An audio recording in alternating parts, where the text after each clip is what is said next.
Welcome to the Holy Shit, I'm Healing podcast, powered by Whispers Bridge. Raw talks on recovery, spirituality, and becoming someone you actually like. The best of Holy Shit, I'm Healing. Laughs, insights, and unforgettable moments. Hey guys, today we're taking a trip down memory lane with the funniest, wildest, and most unforgettable moments from our past episodes. Get ready to laugh, think, and feel all over again as we relive the magic. Series 1, The Heart of Whispers Bridge. Episode 1, 3 Women, 1 Calling. The story of Whispers Bridge. I have to reference the fact that a lot of those workshops came from me and Tasia collaborating and trying to figure out, all right, this is something I really want to bring in. How do you think we could do it? And Tasia's brain has always been interesting. Amazing. Amazing. Yes. Out there, but in the best ways. You think outside the box. You got me, who was so closed off 90% of my life, to look beyond all of that so that we can see what I still suffer from. And we do it in ways where it's fun. It's not like you're on a couch laying down sobbing. And I'm not knocking that. Like, I did that too. I'll take whatever I can get.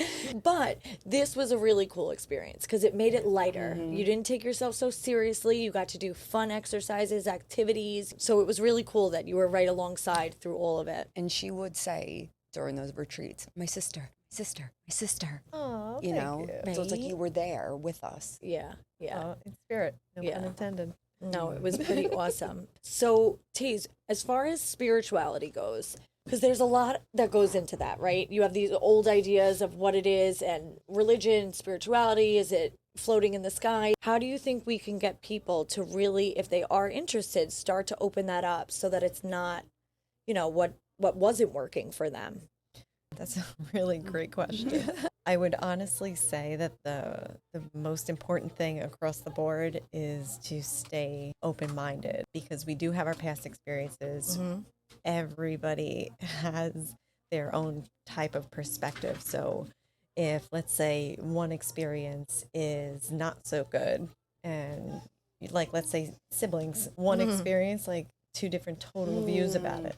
Right. So I would say that just keep in mind that there are different perspectives to your experience. So even though you had a negative experience or just something heavy, if you were open-minded to maybe just like shift that perspective a little bit, you can maybe start to understand that there's so much more out there that can actually help you. And technically, from my experience, that in and of itself, that you have that experience and that you remember it and it always sticks with you, there's a lesson in that very specific thing that's waiting for you to shift that perspective, to learn from it. Because then from there, it's just going to grow in the most beautiful ways, releasing old traumas you didn't even realize were there, and you just feel lighter from it. So it's almost like letting go of the old ideas of what you thought it was and be open to a new experience of what it can be. Taking off the glasses, like the Ooh, you know what yes, I mean? rose color, yes, like get a taking new off lens. Yes. Yep.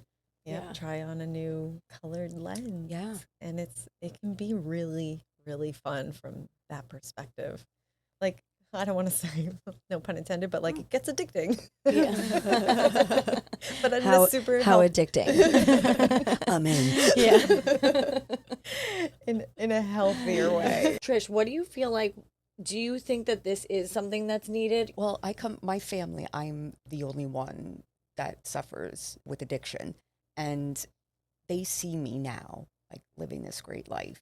And they're like, well, I want to go on a retreat. I want to do these workshop things. And I'm like, well, now at Whispers Bridge, it is possible, because we're not just recovery, it's wellness too. And everybody it's so hard for people to make time for themselves. You can take time and do something good for you. Come to a workshop, come to a retreat, treat yourself. Yeah. It's okay. It's okay to give yourself some light, some strength, some uplifting. I think everybody needs that. Life gets so hectic and crazy, and sometimes I just want quiet. I think everybody wants some quiet. Yeah. Yeah. And to not be scared of the quiet. Yeah. To have it be where it's a good quiet, not that scary, what's under my bed quiet, not that like just that genuine, Like peace. yes, Like, it's just- okay to pause. Yeah. Well, like, I'm sorry. go. That's like the interesting part with the quiet and the taking the time out for yourself, because a lot of people have things that they don't want to see in themselves. So the quiet brings that noise up. But that's also a good thing of what we do at Whispers Bridge is how to most easily see the uglies and the noise and to be okay with it, not taking yourself too seriously, knowing that you are fully supported and loved and nobody's judging you but yourself. So it's really okay. It's okay to like not. It's not. And laugh. Like, we're like laugh. such a goofy, quirky bunch here. We just Quirky. laugh constantly. And like, I love that. Like, I love like how the three of us are and how much we just match with each other. Genuine laughs too, not Yes. like hiding laughs. You're like, like, you know, it's like, Wait, those can real you do that belly- again? Like, I love us. We all bring this different energy together, and people need to experience us. I'm sorry. Like, Yeah. we're freaking amazing. I know, right? Yeah, we are. Yeah, we're coming out. I can't wait to Not meet in that like way. more amazing people Yeah. like us. Yes, Like this yes. I'm really excited. Yes, and it's like raw talk, and it's raw shit, Yeah, and let's down do and it. dirty. I want to know why you fucked up so bad. I'm fucked up too. Here we go. Yeah, it's like a whole different version of me too, you know, but me too, Yeah. you know. Yeah, that's why there's like Yeah. no judgment across the board. It's like, No. oh, I'm the spiritual one. Like, yeah. Yeah. Spiritual What- doesn't mean perfect. It doesn't mean No. neat. No. It doesn't mean, it means the complete opposite. And that's Real. actually going to be in one of our upcoming episodes. Like, what is Yes. spirituality? How do we make spirituality for the modern day person? Whispers Bridge is a place where anybody who wants to just quiet the noise for a little bit, we help guide you in how to do that so that it's not so miserable. Series 1, The Heart of Whispers Bridge, Episode 2, Redefining Spirituality. Tried to combine spirituality with like my rave days. Because in the bathroom one time, I'm like about to pop some E, and I'm like, guys, is this a good idea? And they're like, only do half. I'm like, okay. Me and Casina probably were like, we'll take 8. Just put it up my nose. Yeah, like, crunch it, snort it, like so much That's better. the difference. So you have that's a hysterical. normal Yes. person, right? Quote, who unquote, normal. just experiments. And Yeah. then there's like active addiction. Yeah. And it's wild because I didn't realize that your story, well, I've realized we have very similar stories in some ways, but my experience was almost identical, where there was the old idea of what God was. It was you pray for patience and you're going to get a lot of red lights. It was that whole like punishing type. So once there was someone in my life, they ended up getting into a motorcycle accident. And for 3 months, it was horrific to watch all of like the aftermath of what that looks like and learning how to talk and walk again and all this stuff. And, you know, he ended up passing away on his 20th birthday. And same thought, you know what? If all that stuff is the way that it works from how you guys have told me, then he did that. Yeah. God did that, and that sucks. And I don't agree with that. So that's when my alcoholism really took off, though, because I shut out all light, and I didn't know it, but that's exactly what happened. And I spiraled so fast. I made a conscious decision to completely take all of what that used to be for me and put it to the side. And I ran my own life, and I did it for 9 years before I ended up in recovery at 23, like in the fetal position. So obviously that old idea wasn't serving me anymore, you know, and that's really where we dive into our next part. How did it start to evolve and change for us so that it did start to work? Because for me, it wasn't okay, I'm letting my higher power back in, you know, and now all of a sudden I'm white as snow and I'm super gentle. And it was completely different from that whole first part of my life. It was as if, you know, it was suggested to me, if you don't know, make a list of all the characteristics that you would want in a best friend. Start there. You know what I mean? Start as simple as that. Do you want them to be forgiving? Do you want them to be kind? Do you want them to be supportive? Whatever it is that you would want to have as that best friend, I wrote it down on a piece of paper. And that was my little beginning of letting the light back in. And I had no idea what I was doing, but I knew that I needed something because I could not stop drinking and doing drugs, you know? And it was wild how that was like, that's how it started for me. I didn't know what God was or anything. I knew I needed help and I couldn't stop. So I had to look something beside myself.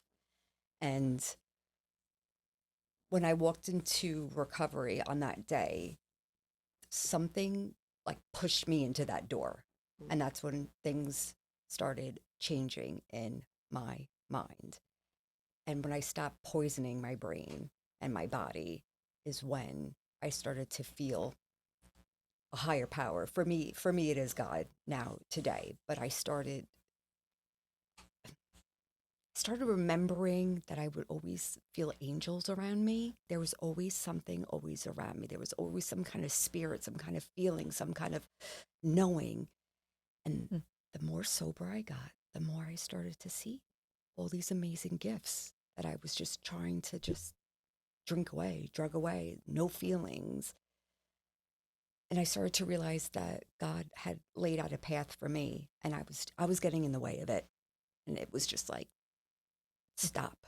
You know, I'm putting you where you're supposed to be. And I feel God in my life every single day now. And I just stop asking for things. I just pray for like the willingness, the understanding, you know, and not like talking to him like it would be Santa Claus. I want this. You know, I'm just doing what you're telling me to do.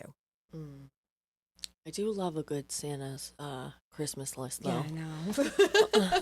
Don't get me started on Santa. Got my own hang-ups with that, You know, dude. like I'm still very much a brat. I'm just a spiritual brat now. But no, I totally hear you. Yeah, once I got out of the way, it was totally different. I know with you, the more you practiced, the more you got in tune, the wilder it got, right? Yeah, she does the giggle. I know. We're in for it. Ready?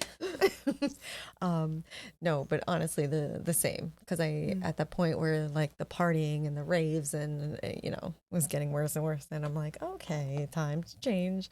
And because I had like the gift of sight and I saw like my guides and all the time, like, all right, fine, let me get rid of my stuff. And I realized at that point the only way to really grow is to become vulnerable, which sucks.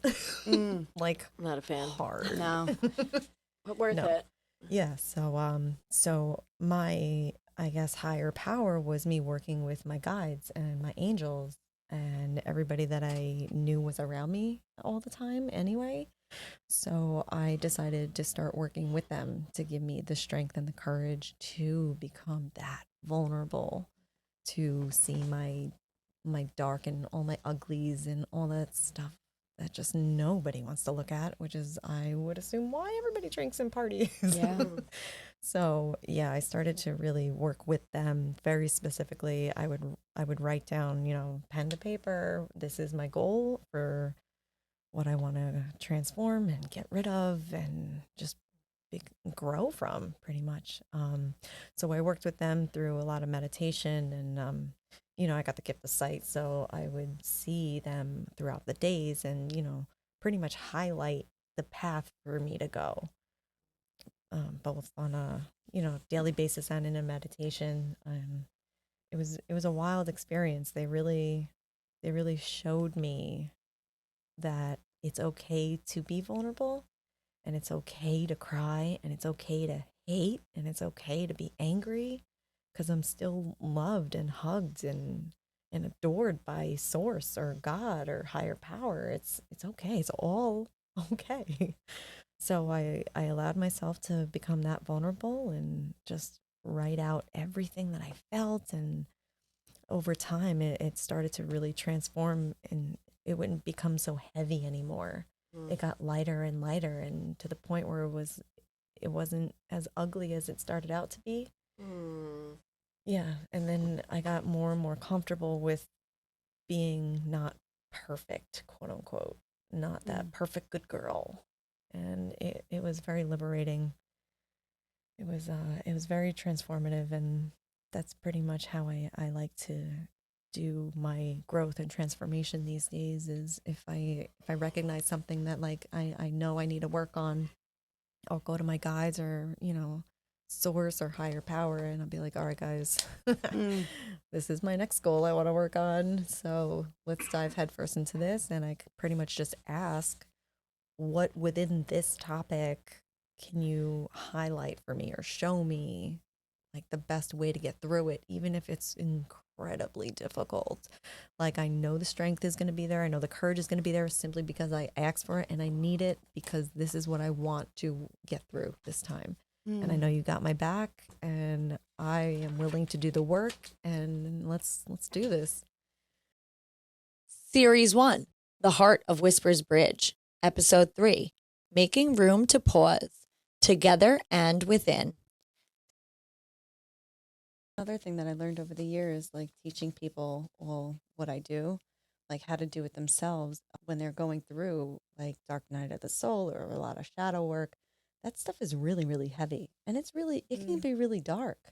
So to help release some of that, it's just being there, listening to them, not judging, just I'm here for you. Just let it out. It's okay.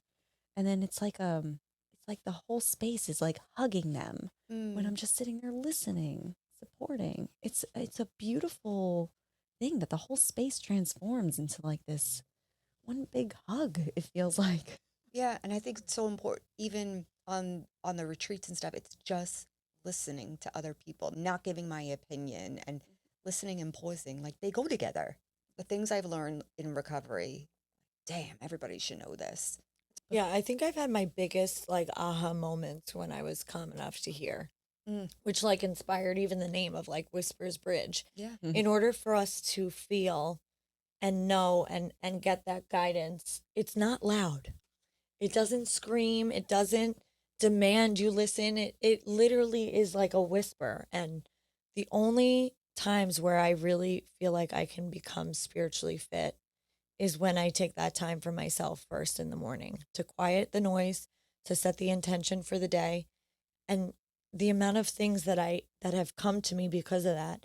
You know, when I first got sober, I would always say, if I was spiritually fit, okay, everything can go wrong. You could stab me in the leg with a fork and I'd be like, bless you. Right. And then I wouldn't do my morning routine. I wouldn't pray or meditate. I would do nothing for my recovery. And you could just look at me sideways and I want to stab you in the face with it. You know, like I get the removal of self when I pause and ask for that so that I'm not so consumed with work issues or bills or relationships or all these. I get to be in that place where Tazia talked about before of just letting things be, you know? So I think that's really cool. And then also I want to talk about the different ways that we can make space for people. So not everybody is go in the closet and be quiet type. Some people it's movement, right? It's having that intention, that yoga, or maybe it is the stillness and the quiet, or maybe it's creativity. You mentioned doing art. Like I love, if I get into like the creative zone of creating things, that's where I'm like the happiest. And even like connection, like what we talked about, you know, being with like-minded people who support you. Do you have a certain way that hits home for you the most? The most is having no judgments, expectations, and just going into my quiet space and just letting my guides, the universe, like just show me signs, tell me fun things. Let's screw it. Let's astral travel across the universe. Like, who knows what's going to happen? Like, it gets weird, and it is so much fun. What about for you? I love being outside. Outside gives me a lot of peace.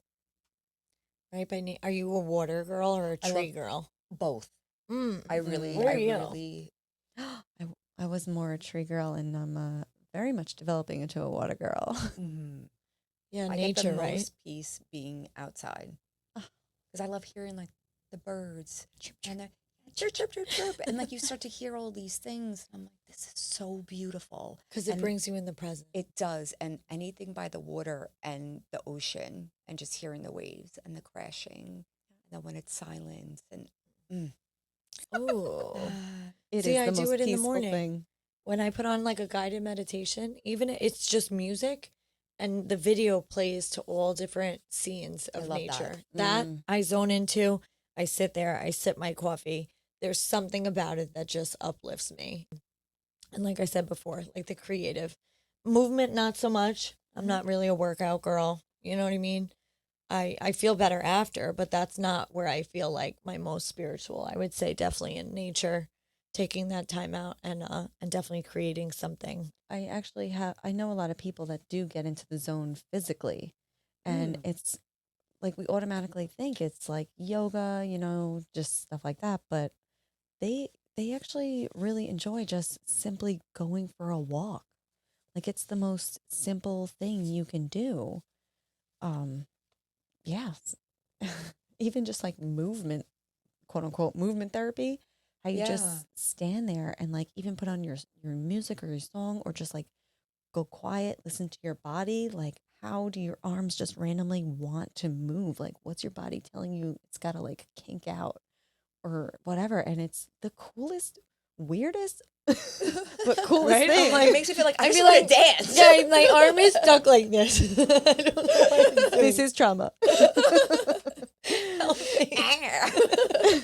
Right? Yeah, No, I don't but know if it's- I'll try it. I'm not opposed. No, I'm The just saying best for part is people the that, fact of being open to anything. Yes. Because the things I thought would never work for me ended up working for me. Mhm. The things I was like, yeah, this is going to be awesome. It wasn't, Wasn't. you know? expectations. So, yeah, like Yeah. I'm really, everything changed for me when I stopped being the one trying to dictate how it would go.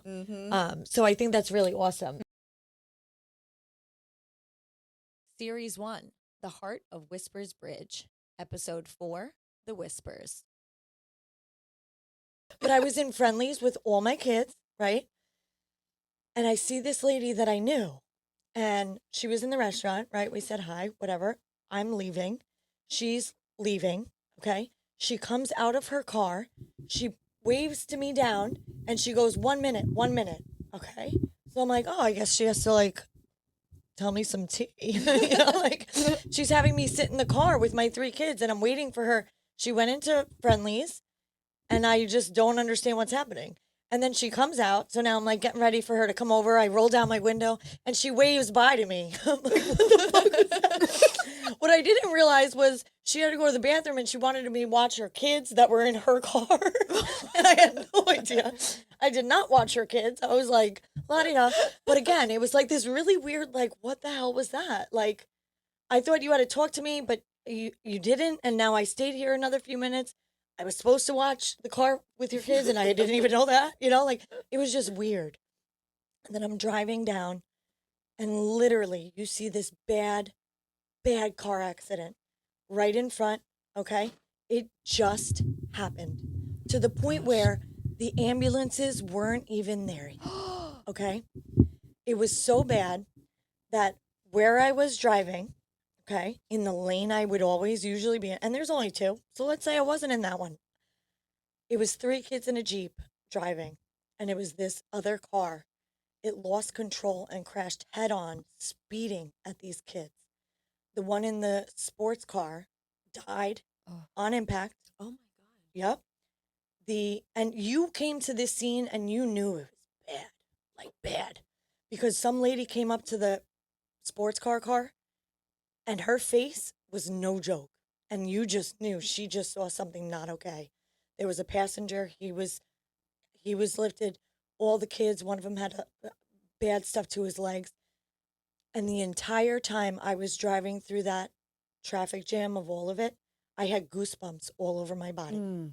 There is not a doubt in my mind that if I did not see her and her to tell me to randomly wait, that wouldn't have been us. Because the timing of it was, you know what I mean? Those divine interventions of signs of like, wow, you know, it might not be physical. You might not understand what's going on, but you experience that and you know that was something so much bigger than you. Yeah. You know, which is wild. I cannot believe. Same thing, things that take you off track. Yep. You know, of just trusting the timing of it all. What about for you? Do you have any good, and it doesn't have to be like that, you know, but just anything that sticks out in your mind as far as like these like wow moments of like, ooh. Yeah, and I actually got photo proof of it. Yeah, my current boyfriend and I were walking our dog down in Port Jeff during one of like a really, really challenging time between us. It was between us, it was between our families, our living situation, like literally everything at once. And we were just walking and it was freaking raining and we don't ever walk the dog in the rain. But it was raining and we didn't care. We just put our hoods on, we'll dry the dog off later, whatever.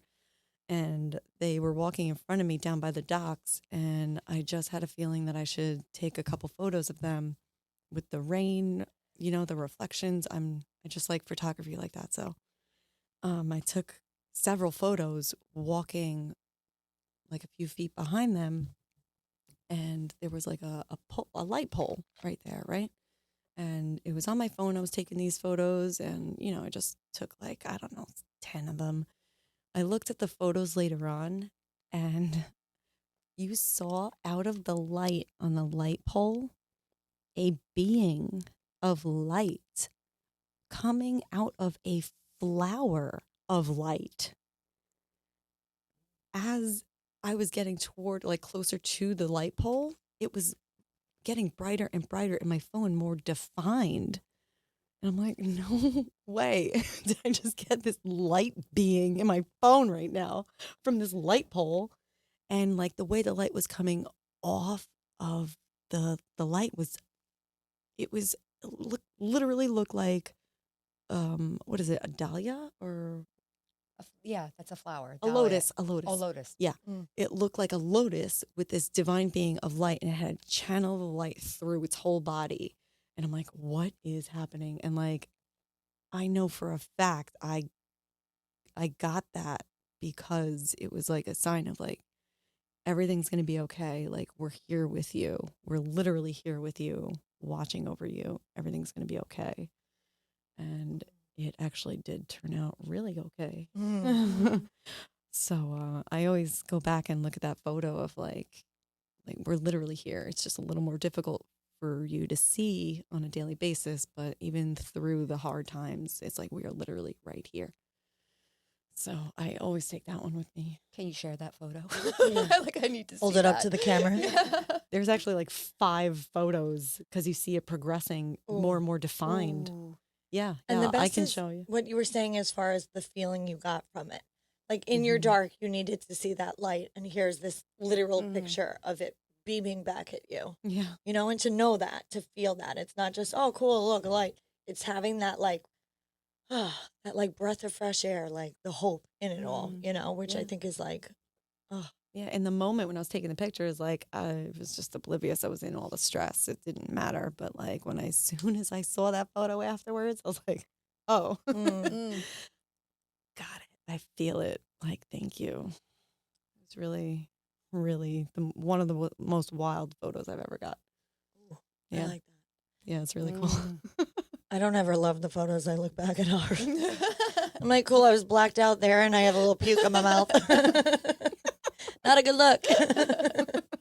But I'm glad you get it that way. I mean, That's hysterical. no, that's awesome. Yeah. Now, do you remember when our grandma passed in what, 2000? 2006, and I only know that because I recently asked our cousin that question because I had no idea what year she passed. Okay. All right. So this is crazy. So, and again, it's me in a dark time. This is 06. So I didn't get sober until 2011. And I was upset that she passed, right? It's always usually right around when they pass too. And I was just thinking about her that day and wondering and, you know, just like sad about it all. And I went outside to the mailbox and I always see things at my feet. Like, I mean, they're always literally at my feet. signs. I literally put it in your path. You, you can't even deny it. You know what I mean? So I go to get the mail for mom, right? I go to the mailbox and I see there's an envelope on the ground, okay? There's no dirt on the envelope, but it has dried watermarks on it, okay? On top of that envelope is a key. The key has dirt smushed all in it, okay? So I'm like, okay, this is bugged out. How is there a key on top of an envelope that's dry but dirty, but there's no dirt on the envelope? It was bizarre. So obviously it catches my attention. I'm like, this didn't just, like, what the fuck? So I pick it up and I smush the dirt off the key. And it is my Maxima, my car. It's the spare key I lost a year earlier. Okay. So I'm like, holy shit, I just found my spare. I'm going to use that. Right. I open the card up and it is a, sorry, for your lost card. Okay. And in the card is this prayer card and it says safely home. And it was a prayer about your loved one now being back home and they're safe. Right. Oh. And I look and the card was addressed to somebody I didn't know. And it was from my neighbors. But the date on the card from when it was sent was 3 years earlier. No way. What? 3 years earlier. And not a speck of dirt on it. Everything about that doesn't make any fucking sense. No. You know what I mean? It doesn't make sense. And it was undeniable. You know what I mean? It's my car key. It is this safely home prayer card. Yeah. It is in, Oh. and then it has to make it so it doesn't make sense so that I know that it's from her. You know what I mean? Yeah. Like, you made it come from a neighbor who sent it to someone else 3 years early. The envelope wasn't even opened. It doesn't make any fucking sense. And I was like, Grandma's good. She's home. She's good, And it was like, guess who wasn't that sad about Grandma? Mm. I was okay. Because I know she was okay.